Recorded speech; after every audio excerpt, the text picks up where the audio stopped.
Now we start in South Africa, where after strenuous denials regarding an Eskom bailout by the finance minister last year, the Public Investment Corporation and the Government Employees Pension Fund have agreed to extend a $414 million bridging loan to the cash-strapped firm.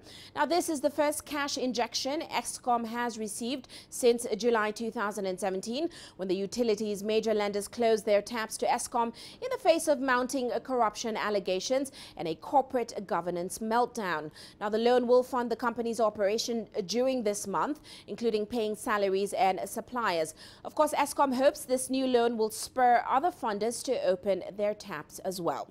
Well, Angelo Coppola now joins us. He has the latest for us from Johannesburg. Angelo, welcome to the show.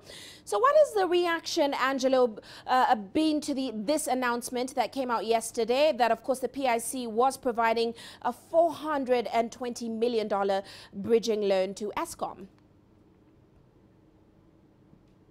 Well, the South African Federation of Trade Unions strongly condemned the decision that was taken.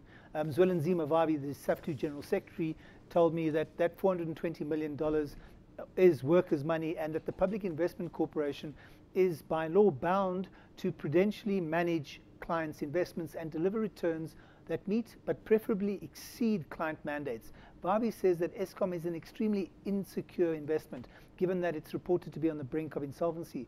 He also went on to say that it's certainly not prudent to invest workers' money to clean up a colossal mess, which they didn't create in the first place.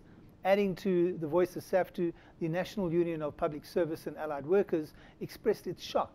The union says the new Eskom board first has to prove that they are equal to the task and remove all the rot in Eskom before they should have invested in them.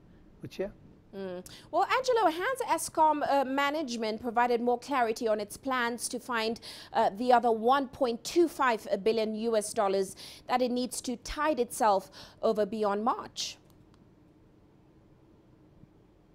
Well, the last we heard from Eskom before this announcement yesterday was from their acting CFO, Mr. Kasim, who seemed confident that they would actually get support and credit line extensions from its local lenders here in South Africa. But it's been quiet since last week's interim results presentation.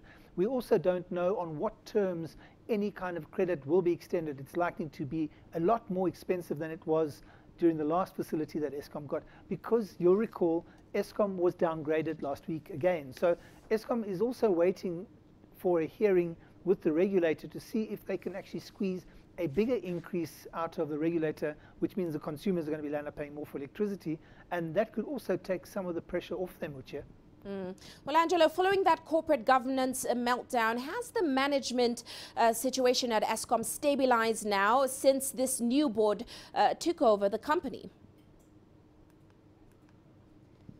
Well, not really. Late last week, we heard that the ex-acting CEO, that's about 4 iterations ago, his name is Sean Maritz, has been placed on permanent suspension. That's while he awaits his disciplinary hearing for a range of issues. But he's also out of office. And then today, the ex-head of Generation, well, in fact, he's the head of Generation at the moment, Machela Koko, was facing Eskom lawyers in the Labour Court.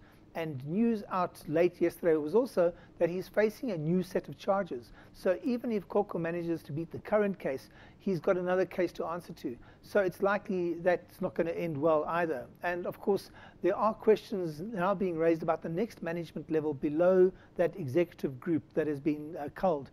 Did the EXCO act alone, or did they delegate some of their responsibilities to that second tier? And that's going to be up to the new board to investigate. And that investigation is not going to happen overnight. It's going to take a bit of time there, Well, many thanks for that update, Angelo. Angelo Coppola joining us there in Johannesburg.